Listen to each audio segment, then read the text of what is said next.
Hello दोस्तों, स्वागत है आपका आपके ही अपने यूट्यूब चैनल साहित्य HBS में। दोस्तों, इस चैनल के माध्यम से हिंदी साहित्य की सभी प्रतियोगी परीक्षाओं की तैयारी करवाई जा रही है। आज हम देख लेते हैं आचार्य रामचंद्र शुक्ल के इतिहास ग्रंथ है हिंदी साहित्य का इतिहास का विस्तृत अध्ययन। और जब तक आप इनके इतिहास ग्रंथ का अध्ययन नहीं करेंगे, कहीं ना कहीं आपकी तैयारी अधूरी रहेगी। दोस्तों, आप लोगों के लिए मैंने 7 वीडियो दे चुकी हूँ और ये 8वां वीडियो है। और एक क्रम जो है इसी प्रकार से चलेगा जब तक हम आचार्य रामचंद्र शुक्ल के इतिहास ग्रंथ का संपूर्ण अध्ययन नहीं कर लेते हैं। तो 2 प्रकरण हम देख चुके हैं, ये तीसरा प्रकरण है। यहाँ पर समय दिया है वीरगाथा काल और समय है संवत 1050 से 1375 ईस्वी। दोस्तों, ये जो अंकों का रूप है, अंकों का रूप ये हिंदी रूप है।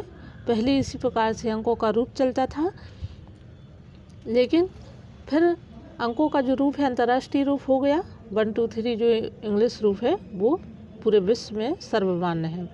तो आचार्य रामचंद्र शुक्ल ने इतिहास ग्रंथ का जो समय दिया है वो संवत में दिया है, ये आपको विशेष याद रखना है।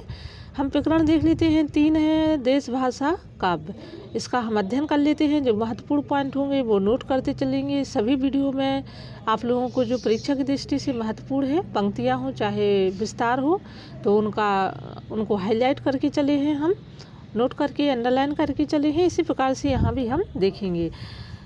शुरू करते हैं। देश भाषा काव्य। पहले कहा जा चुका है कि प्राकृत की रूढ़ियों से बहुत कुछ मुक्त भाषा के जो पुराने काव्य जैसे बीसलदेव रासो, पृथ्वीराज रासो आजकल मिलते हैं, ये संदिग्ध है, ऐसा आचार्य रामचंद्र शुक्ल कह रहे हैं। और ये पंक्ति ये जो यहाँ पर जो दिया है इनके मत ये पेपर में आ जाते हैं। ये जितना भी विस्तार है कौन कौन सा महत्वपूर्ण है वह आपको याद रखना है। तो आचार्य रामचंद्र शुक्ल ने कहा है कि पहले कहा जा चुका है कि प्राकृत की रूढ़ियों से बहुत कुछ मुक्त भाषा के जो पुराने काव्य हैं जैसे बीसलदेव रासो, पृथ्वीराज रासो आजकल मिलते हैं, ये संदिग्ध हैं। इसी संदिग्ध सामग्री को लेकर थोड़ा बहुत विचार हो सकता है, उसी पर हमें संतोष करना पड़ेगा। तो पेपर में प्रश्न ये भी आता है कि आचार्य रामचंद्र शुक्ल ने आदिकालीन किन काव्यों को संदिग्ध माना है। तो हमें याद रखना है कि बीसलदेव रासो और पृथ्वीराज रासो को उन्होंने संदिग्ध की श्रेणी में रखा है। इतना अनुमान तो किया ही जा सकता है कि प्राकृत पढ़े पंडित ही उस समय कविता नहीं करते थे। जनसाधारण की बोली में गीत, दोहे आदि प्रचलित चले आते रहे होंगे, जिन्हें पंडित लोग गवारू समझते रहे होंगे। ऐसी कविताएं राजभाषाओं तक ही भी पहुंच जाती रही होंगी। राजा भोज जैसे मूसरचंद कहने वालों के सिवा देश भाषा में सुंदर भाव भरी कविता करने वाले भी अवश्य ही रहे होंगे। तो देखिए, यहाँ पर जो आचार्य रामचंद्र शुक्ल की भाषा थी बड़ी ही व्यंग्यात्मक भाषा थी उनकी। तो उन्होंने क्या लिखा है, राजा भोज जैसे मूसरचंद कहने वालों के सिवा देश भाषा में सुंदर भाव भरी कविता करने वाले भी अवश्य ही रहे होंगे। राजसभाओं में सुनाए जाने वाले नीति, श्रृंगार आदि विषय प्रायः दोहों में कहे जाते थे और वीर रस के पद छप्पय में थे। तो ये महत्वपूर्ण है। यहाँ पर राजसभाओं में सुनाए जाने वाले नीति, श्रृंगार आदि विषय प्रायः दोहे में कहे जाते थे और वीर रस के पद छप्पय में। इसका भी जो है ये महत्वपूर्ण पंक्तियां हैं। आगे हम देख लेते हैं। राजाश्रित कवि अपने राजाओं के शौर्य, पराक्रम और प्रताप का वर्णन अनूठी उक्तियों के साथ किया करते थे और अपनी वीरोल्लास भरी कविताओं से वीरों को उत्साहित किया करते थे। ऐसे राजाश्रित कवियों की रचनाओं के रक्षित रहने का अधिक सुविधा था। वे राजकीय पुस्तकालयों में भी रक्षित रही थीं और भट्टाचारण जीविका के विचार से उन्हें अपने उत्तराधिकारियों के पास भी छोड़ जाते थे। उत्तरोत्तर भट्टाचारण की परंपरा में चलते रहने से उनमें फेर भी हुआ होगा, ऐसा फेर फार भी बहुत कुछ होता रहा। इसी रक्षित परंपरा की सामग्री हमारे हिंदी साहित्य के प्रारंभिक काल में मिलती है। इसी से यह काल वीरगाथा काल कहा गया है। अब यहाँ पर वीरगाथा काल क्यों कहा गया है, ये आचार्य रामचंद्र शुक्ल ने बताया है कि किन कारणों से वीरगाथा काल इसका नाम दिया है। भारत के इतिहास में यह वह समय था कि मुसलमान के हमले उत्तर पश्चिम की ओर लगातार होते रहते थे। इनके धक्के अधिकतर भारत के पश्चिमी प्रांत के निवासियों को सहने पड़ते थे, जहाँ हिंदुओं के बड़े बड़े राज्य प्रतिष्ठित थे। गुप्त साम्राज्य के ध्वस्त होने पर हर्षवर्धन मृत्यु संवत जिनका 704 दिया है के उपरांत भारत का पश्चिमी भाग ही भारतीय सभ्यता और बल वैभव का केंद्र रहा था। कन्नौज, अजमेर, अल्हड़, अनहलबाड़ा आदि बड़ी बड़ी राजधानियाँ उधर ही प्रतिष्ठित थीं। उधर की भाषा ही शिष्ट भाषा मानी जाती है और कवि चारण आदि उसी भाषा में रचना करते थे। प्रारंभिक काल का जो साहित्य हमें उपलब्ध है उसका आविर्भाव उसी भूभाग में हुआ, अतः यह स्वाभाविक है कि उसी भूभाग की जनता की चित्तवृत्ति की छाप उस साहित्य पर पड़ी होगी। तो यहाँ पर आचार्य रामचंद्र शुक्ल ने बताया है आदिकालीन संबंध में कि स्वाभाविक है कि उसी भूभाग की जनता की चित्तवृत्ति की छाप साहित्य पर पड़ी होगी। किस भूभाग की? जो गुप्त साम्राज्य हर्षवर्धन की मृत्यु पश्चिमी भाग जो था और भारतीय सभ्यता जो का केंद्र था पश्चिमी भाग, तो यहाँ का उन्होंने बताया है। हर्षवर्धन के उपरांत का साम्राज्य भावना देश के से अंतर्निहित हो गई थी और खंड खंड होकर जो गहरवार, चौहान, चंदेल और परिहार आदि राजपूत राज्य पश्चिम की ओर प्रतिष्ठित थे, वे अपने प्रभाव की वृद्धि के लिए परस्पर लड़ा करते थे। लड़ाई किसी आवश्यकतावश नहीं होती थी, कभी कभी तो शौर्य प्रदर्शन मात्र के लिए यूं ही मोल ली जाती थी। बीच बीच में मुसलमानों के भी हमले होते रहते थे। सारांश यह है कि जिस समय से हमारे हिंदी साहित्य का अभ्युदय हुआ होता है वह लड़ाई भड़ाई का समय था, वीरता के गौरव का समय था और सब बातें पीछे पड़ गई थीं। यहाँ आचार्य रामचंद्र शुक्ल बता रहे हैं आदिकालीन के संबंध में कि पश्चिमी क्षेत्रों में किस प्रकार की परिस्थितियाँ थीं और कैसा वहाँ का जो है सामाजिक और राजाओं का जो काल है उनका जो क्रियाकलाप है किस प्रकार के रहे और मुसलमानों के आक्रमण से क्या क्या प्रभाव पड़े समाज पर। महमूद गजनवी, जिसकी मृत्यु संवत 1076 ईस्वी बताई है, कि लौटने के पश्चात गजनवी सुल्तानों का एक हाकिम लाहौर में रहा करता था और वहां से लूटमार के लिए देश के भिन्न भिन्न भागों पर विशेषतः राजपूतानों पर चढ़ाइयाँ हुआ करती थीं। इन चढ़ाइयों का वर्णन फारसी तवारीखों में नहीं मिलता, पर कहीं कहीं संस्कृत ऐतिहासिक काव्यों में मिलता है। सांभर, जो कि अजमेर में है, का राजा अजमेर के राजा चौहान राजा दुर्लभ राज द्वितीय मुसलमानों के साथ युद्ध करने में मारे गए थे। अजमेर बसाने वाले अजय देव ने मुसलमानों को परास्त किया था। अजय देव के पुत्र अरुणोराज आना के समय में मुसलमानों की सेना फिर पुष्कर की घाटी लांघकर उस स्थान पर जा पहुंची जहां अब अरब आना सागर है। तो ये जो है मुस्लिम आक्रमणकारियों की जो दमनकारी नीति थी, लूट मार की नीति थी, उस समय किस प्रकार से आदिकालीन समय जो 1000 ईस्वी के आसपास का समय था, तो सांस्कृतिक, ऐतिहासिक और जो साहित्यिक गतिविधियां किस प्रकार से चल रही थी, इनका यहाँ वर्णन बताया जा रहा है। और इन सभी की जानकारी हमें लेना, इनकी जानकारी से अवगत होना हमें नितांत आवश्यक है। कहीं ना कहीं जब हम किसी भी विषय के संबंध में विस्तृत जानकारी लेते हैं, उसकी शुरू से लेकर अंत तक हमें उसका पूरा इतिहास याद होता है। तो हमें कई चीज़ें ऐसी होती हैं कि जो हमें उन्हें रटने नहीं पड़ती हैं और याद नहीं करने पड़ती हैं। तो इसलिए ज़रूरी है कि आप आदिकालीन जो प्रारंभिक दौर था उसमें किस प्रकार की परिस्थितियाँ उत्पन्न हो रही थीं। अरुणोराज ने उस सेना का संहार कर बड़ी भारी विजय प्राप्त की। वहाँ मिलिच मुसलमानों का रक्त गिरा था। इससे उस स्थानों को अपवित्र मानकर वहाँ अरुणोराज ने एक बड़ा तालाब बनवा दिया, जो आज के समय में आना सागर के नाम से कहलाता है।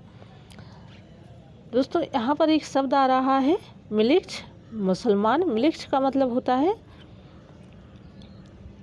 इसका मतलब होता है गंदगी युक्त, या मतलब जो खराब है, गंदा। आगे हम देखते हैं आना के पुत्र बीसलदेव विग्रहराज चतुर्थ के समय में वर्तमान किशनगढ़ राज्य तक मुसलमान की सेना चढ़ आई, जिसे परास्त कर बीसलदेव आर्यावर्त से मुसलमानों को निकालने के लिए उत्तर की ओर बढ़ा। उसने दिल्ली और झांसी के प्रदेश पर अपने झांसी के जो प्रदेश थे उसको अपने राज्य में मिला लिए और आर्यावर्त के एक बड़े भूभाग से मुसलमानों को निकाल दिया। इस बात का उल्लेख दिल्ली के अशोक लेख वाले शिवालिक स्तंभ पर खुदे हुए बीसलदेव के विक्रम संवत 1220 के लेख में पाया जाता है। शहाबुद्दीन गौरी की पृथ्वीराज पर पहली चढ़ाई संवत 1247 के पहले भी गौरियों की सेना ने नाड़ौल पर धावा किया था, पर मुसलमानों का अधिकार हो जाने के पीछे भी बहुत दिनों तक राजपूताने आदि में कई स्वतंत्र हिंदू राजा थे जो बराबर मुसलमानों से लड़ते रहे। इसमें सबसे प्रसिद्ध रणथंभौर के महाराज हमीरदेव हुए, जो महाराज पृथ्वीराज चौहान की वंश परंपरा के थे। वे मुसलमानों से निरंतर लड़ते रहे और उन्हें कई बार हराया मुसलमानों को। सारांश यह है कि पठानों के शासनकाल तक हिंदू बराबर स्वतंत्रता के लिए लड़ते रहे। राजा भोज की सभा में खड़े होकर राजा की दानशीलता का लंबा चौड़ा वर्णन करके लाखों रुपए पाने वाले कवियों का समय बीत चुका था। राज दरबारों में शास्त्रार्थों की वह धूम नहीं रह गई थी। पांडित्य के चमत्कार का पुरस्कार का विधान जो है ढीला पड़ गया था। उस समय तो जो भाट या चारण किसी राजा के पराक्रम, विजय, शत्रु कन्या हरण आदि की अतियुक्तिपूर्ण आलाप करता या रण क्षेत्रों में जाकर वीरों के हृदय में उत्साह की उमंगें भरा करता था, वही सम्मान पाता था। तो यह स्थिति जो है, ये स्थिति आदिकालीन समय की बताई है। 1050 के बाद की स्थिति आचार्य रामचंद्र शुक्ल यहाँ व्यक्त कर रहे हैं कि कैसे पंडितों और कवियों का प्रभाव अब किन कार्यों में हो गया था।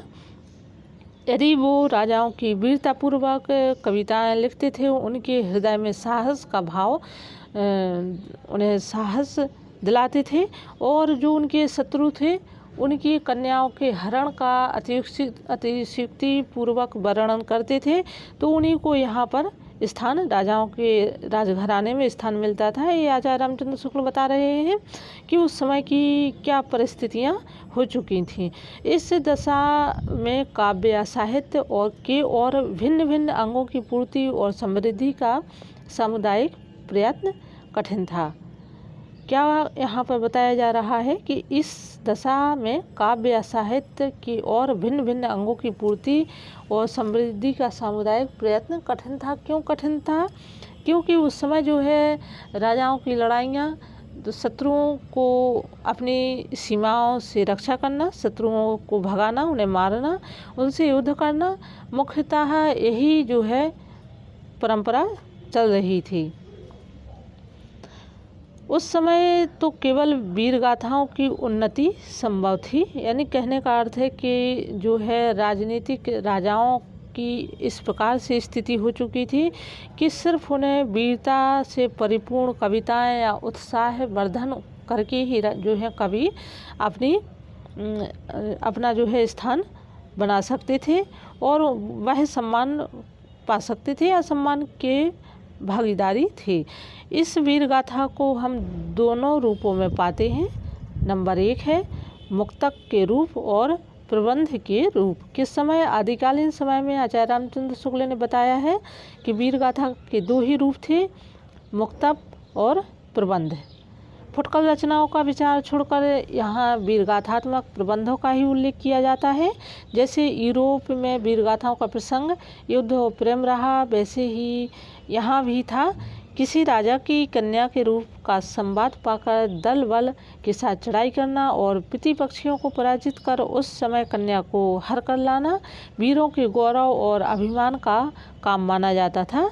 ये यहाँ बताया जा रहा है आदिकालीन समय में। इसके बाद इस प्रकार इन काव्यों में श्रृंगार का भी थोड़ा मिश्रण रहता था, पर गौण रूप में प्रधान रस वीर ही रहता था। श्रृंगार केवल सहायक के रूप में रहता था रचनाओं में। यहाँ राजनीतिक कारणों से भी युद्ध होते थे, वहाँ भी उन कारणों का उल्लेख न कर कोई रूपवती स्त्री ही कारण कल्पित करके रचना की जाती थी। जैसे शहाबुद्दीन के यहाँ से एक रूपवती स्त्री का पृथ्वीराज के यहाँ आना ही लड़ाई की जड़ लिखी गई। हमीर पर अलाउद्दीन की चढ़ाई का ऐसा ही कारण कल्पित किया गया। इस प्रकार इन काव्यों में प्रथानुकूल कल्पित घटनाओं की बहुत अधिक योजना रही। तो यहाँ पर आचार्य रामचंद्र शुक्ल बता रहे हैं कि जो सच्चाई थी, जो वर्तमान स्थिति थी वहाँ की, कि किस प्रकार से राजाओं की आपसी दुश्मनी या सीमाओं का जो है उल्लंघन करना, राज्य विस्तार करना लड़ाइयों के मुख्य कारण रहे। लेकिन कहीं ना कहीं कवियों ने जो है वह किसी स्त्री का रूप में उसको ढाल करके वह जो है कथा बना दी। तो यहाँ जो है कहीं ना कहीं बताया गया है कि कल्पित घटनाओं की बहुत अधिक योजना रहती थी आदिकाल में। कवियों ने बहुत सी ऐसी घटनाएं हैं जिनको दूसरे चीज़ों से जोड़ करके लिखा है। आगे हम पढ़ते हैं। ये वीर गाथाएँ दो रूपों में मिलती हैं। नंबर 1 है प्रबंध काव्य के साहित्यिक रूप में और वीर गीतों जिसे बैलाइड्स के रूप में। साहित्यिक प्रबंध के रूप में जो प्राचीन ग्रंथ उपलब्ध हैं वह पृथ्वीराज रासो वीर गीत के रूप में हमें सबसे पुरानी पुस्तक विशलदेव रासो मिलती है।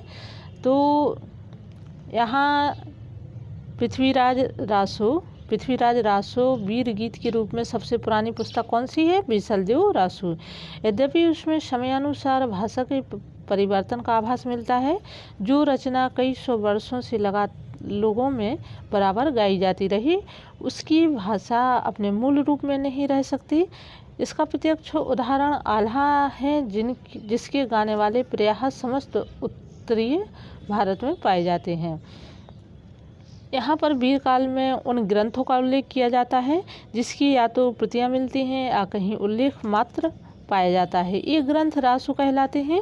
कुछ लोग इस शब्द का संबंध रहस्य से बतलाते हैं, पर विशलदेव रासो में काव्य के अर्थ में रसायन शब्द बार बार आया है, अतः हमारी समझ में इसी रसायन शब्द से होते होते रासो हो गया। अब यहाँ देखिए, ये मोस्ट इम्पोर्टेंट है, ये आप लोग याद कर लीजिए। यहाँ से यहाँ तक क्या है? रासो क्या है? यहाँ पर वीर काल के उन ग्रंथों का उल्लेख किया जाता है जिसकी या तो प्रतियाँ मिलती हैं या कहीं उल्लेख मात्र पाया जाता है। ये ग्रंथ जो है रासो कहलाते हैं। आचार्य रामचंद्र शुक्ल ने रासो की उत्पत्ति किससे मानी है? प्रश्न ये भी बनता है। तो किससे मानी है? रसायन शब्द से मानी है। ये बहुत ही महत्वपूर्ण प्रश्न है। और उन्होंने ये बताया है कि रासो को कुछ लोग रहस्य भी बतलाते हैं, लेकिन उनके विचार में, उनकी समझ में शायद रसायन शब्द से होते होते रासो हो गया। अब हम देख लेते हैं नंबर 1 पर है खुमान रासो। इनका समय, खुमान रासो इनका संवत में दिया हुआ है 810 संवत, और यहाँ सन दी है 833 और 1000 के बीच में चित्तौड़ के रावल खुमान नाम के 3 राजा हुए। यहाँ इसका जो है पूरा विस्तार दिया है, विस्तृत अध्ययन है। जो सोर्स उन्हें मिले आचार्य रामचंद्र शुक्ल को वह यहाँ व्यक्त कर रहे हैं। खुमान रासो तो इनका ये बताया जा रहा है कि कर्नल टाड ने इनको एक मानकर इनके युद्धों का विस्तार से वर्णन किया है। उनके वर्णन का सारांश यह है कि काल भोज बप्पा के पीछे खुम्माड़ गद्दी पर बैठा, जिसका नाम मेवाड़ के इतिहास में प्रसिद्ध है और जिसके समय में बगदाद के खलीफा आल मामून ने चित्तौड़ पर चढ़ाई की। खुम्माड़ की सहायता के लिए बहुत से राजा आए और चित्तौड़ की रक्षा हो गई। खुम्माड़ ने 24 युद्ध किए। विक्रम संवत 69 में 769 से 793 तक जो है राज्य किया। यह समस्त वर्णन दलपति विजय नामक किसी कवि के रचित खुमान रासों के आधार पर लिखा गया जान पड़ता है। तो यहाँ हमें याद रखना है कि खुमान रासों का तो ये पूरा जो विस्तार दिया है पूरा ही हमें याद करना है, इसमें से छांट काट नहीं हो सकती है दोस्तों। ये बहुत ही महत्वपूर्ण टॉपिक है। इनका जो समय है, इन्होंने कितने युद्ध किए, इसके अलावा कर्नल टाड ने इनको एक मानकर इनके युद्धों का जो विस्तार किया है, इनका पूरा जो है यहाँ पर डिटेल दिया है, इसका हमें अध्ययन करना है। हम आगे पढ़ लेते हैं। यह समस्त वर्णन दलपति विजय नामक किसी कवि के रचित खुमान रासों के आधार पर लिखा गया जान पड़ता है। इन खुमान रासों की जो प्रति प्राप्त है वह अपूर्ण है। उसमें महाराणा प्रताप सिंह तक का वर्णन है। कालभोज से लेकर तीसरे खुमान तक की वंश परंपरा इस प्रकार है। कालभोज, बप्पा, खुम्माड़, मत्तट, भत्रपट, सिंह खुम्माड़ दूसरा, सहायक खुम्माड़ तीसरा। कालभोज का समय विक्रम संवत 791 से 810 तक है और तीसरे खुम्माड़ के उत्तराधिकारी भत्रपट दूसरे के समय में 2 शिलालेख विक्रम संवत 999 से 1000 ईस्वी में मिले। अतएव इन 990 वर्षों तक का औसत लगाने पर तीनों खुम्माड़ का समय अनुमानतः इस प्रकार ठहराया जा सकता है। तो यहाँ पर ये तीनों खुम्माड़ हैं, इनका बताया गया है। खुम्माड़ पहला, इनका समय है 810 से 865 ईस्वी। खुम्माड़ दूसरा विक्रम संवत 880 से 900। खुम्माड़ तीसरा विक्रम संवत 865 से 990 ईस्वी। दोस्तों आज के लिए इतना ही। आचार्य रामचंद्र शुक्ल के अध्ययन ग्रंथ का अध्ययन हम अगले वीडियो में आपको इससे आगे की जानकारी देंगे और ये जानकारी जो है आपकी परीक्षा के लिए, हिंदी साहित्य के अध्ययन के लिए बहुत ही महत्वपूर्ण है। तो पढ़िए, आगे बढ़िए। धन्यवाद।